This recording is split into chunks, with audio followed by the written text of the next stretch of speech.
The Winnipeg Jets are making moves as we have multiple major updates surrounding the Jets following their huge win yesterday. We're going to break down what those moves are, what it means going forward, as well as discuss the huge win that sent the NHL a serious message and statement following the big win against the Minnesota Wild. Stay tuned for all that in this episode. Before you get into it, folks, if you're a part of the percentage who aren't subscribed to the channel, make sure to hit the subscribe button. We're on the road to 1,000 subscribers. We're close to 500, so if you want to help us towards the goal, make sure to hit that button. On Hattrick HQ, we're on the road to 10,000 subscribers, so hit the subscribe button over there, and thank you guys for your continued support on both channels. But Darius, Winnipeg Jets are a wagon right now. They're rolling. They're playing extremely good hockey, and it's great to see it. We have a lot of returns.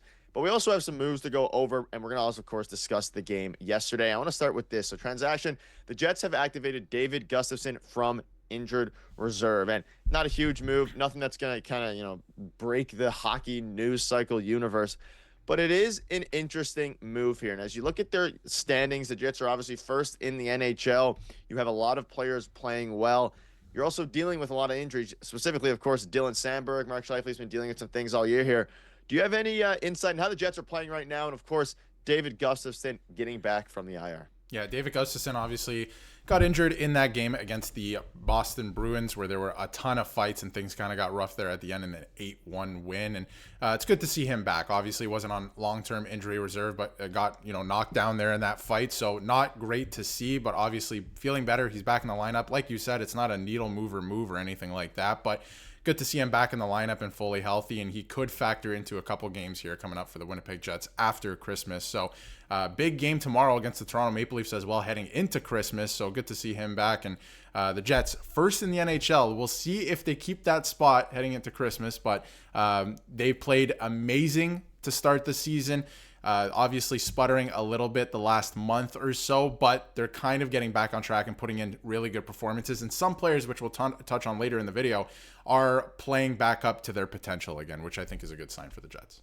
Yeah, and Gustafsson, he doesn't play every night. He's not a regular, but having depth at this point is pretty crucial for this team, especially as some players start to play better, like Cole Perfetti yesterday, and some players start to, slack off as the season progresses and as you get further into the year. Obviously, injuries and load management and things like that are going to happen. But you think about the Minnesota Wild game, and obviously the Wild coming into this game had lost 4 in a row. They hadn't been playing well. There was a time where they were near the top of the NHL, and as you saw in the standings, they're down all the way to 7th, which is still pretty good.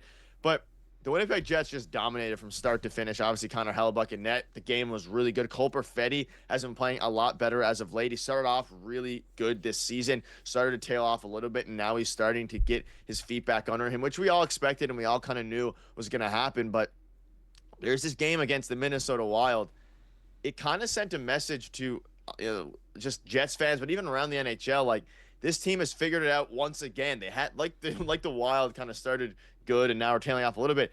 The Jets started off the best start in any regular season in history, and now they tailed off, but they're back to number 1 in the league, which shows obviously the resilience they have and all these things. But they've kind of figured out, especially the blue line group, how to work in lieu of Dylan Sandberg being out. Dylan Sandberg wasn't the best defenseman they had, but he really held everybody together. And now we're seeing a combination of a bunch of different guys in the blue line. They're starting to figure out their roles, and it led to a dominant win against the Minnesota Wild. And quite frankly, the defense was very good yesterday, holding Minnesota to not very many shots at all. And when you pair that with Connor Hellebuyck, the best goalie in the NHL, the team is scary, and yesterday's game kind of showed that they're just a dominant performance. Yeah, those two things, Connor Hellebuyck and the defense playing well, contributes to a shutout, right? Like, more times than not, you're probably going to see that. So great game from the Jets in that regard. And I wanted to bring this up as well. Rick Bowness kind of chiming in on how the Jets have been playing so far this season. They kind of brought this new mentality into training camp and into the season. And yes, they've sputtered a little bit. And like you mentioned, since losing Dylan Sandberg, like, it seems like he was a bit of a glue guy on the blue line there, right? Kind of holding things together.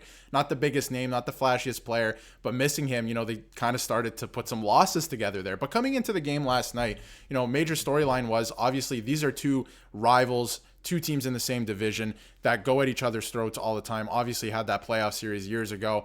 And for a while, the Minnesota Wild jumped the Winnipeg Jets in the standings, and obviously came into this game on a 4-game losing streak. But this was a huge game. It's Saturday night. It's in Winnipeg. The Jets want to put on a good performance, especially with how the road trip went, and obviously the last little while. They've been playing 500 hockey, and they did exactly that. This is as good of a performance as you're going to get against a team that is on the downslide a little bit now, 5 losses in a row for the Minnesota Wild. But you wanted to put in a good effort and show everyone that, you could, and this slide isn't going to continue. This kind of 500 hockey isn't going to continue. I think the Jets want to get back to a place where they're putting wins together, consecutive wins together, and that was a good performance, a solid performance. You don't let up too many opportunities.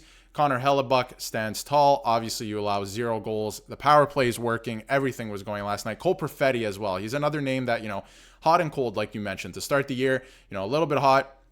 A lot of Jets fans were like, this guy is amazing. And we know what his ceiling is, right? Like, he is supposed to be an amazing player. And then he kind of took a few weeks off, the best way to put it, I guess. But he had another great game last night. Very minimal negative impact on the game, if any at all. So all good things from Cole Perfetti as well, and a bunch of other guys. And nice to see Nikolai Ehlers back from injury, too, and doing his thing.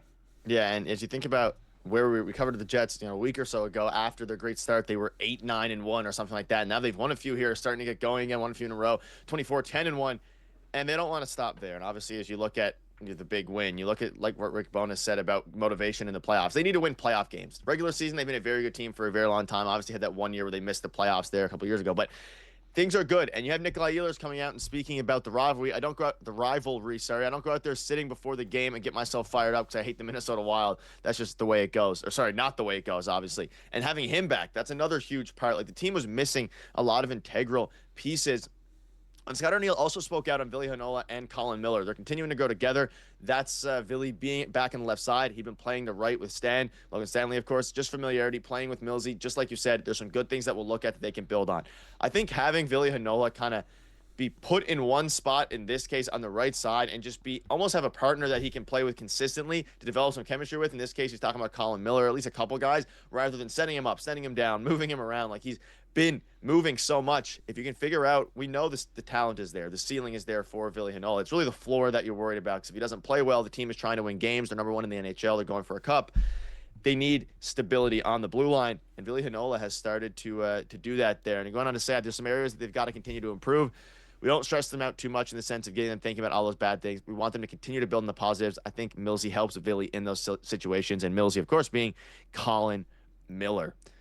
So it's interesting. I like it. I like the way that Scott Arniel has obviously coached his team. A phenomenal debut for him as a head coach here. Any thoughts on that pairing before we wrap up? Yeah, well, Scott Arniel's been around for a while too, right? So just kind of taking over the reins. And he's done a great job with it, I think, and this new mentality in the group after last season, like Rick Bowness said as well. But in terms of this pairing, since Ville Heinola has really come into the organization, I guess, he's kind of been moved around a lot, like you said. He's been put in situations to fail at times, I think, too. So what happens if you put a player in a position to succeed? Put him on the left side where he plays, and put him on a pairing with a guy like Colin Miller, who's maybe a little bit more of a calming presence for a guy like Ville Heinola. Maybe not in another defensive pairing, but the dynamic of that pairing could work in that way. So I would like to see more of this and see more of Ville Heinola, because, of course, like, he was in and out of the lineup. He's up from the AHL. He's down back to the AHL.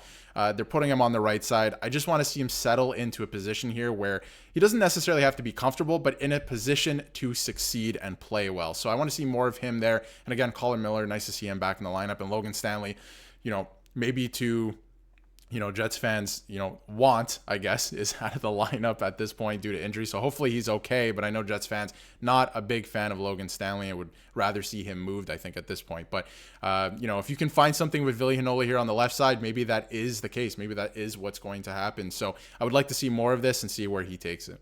Yeah, let us know what your thoughts are. Quick note, maintenance for Adam Larry, Nikolai Ehlers practice today. But huge game tomorrow. Keep you updated with all of these Jets news. So make sure to hit the subscribe button. Thank you guys for watching. See you later.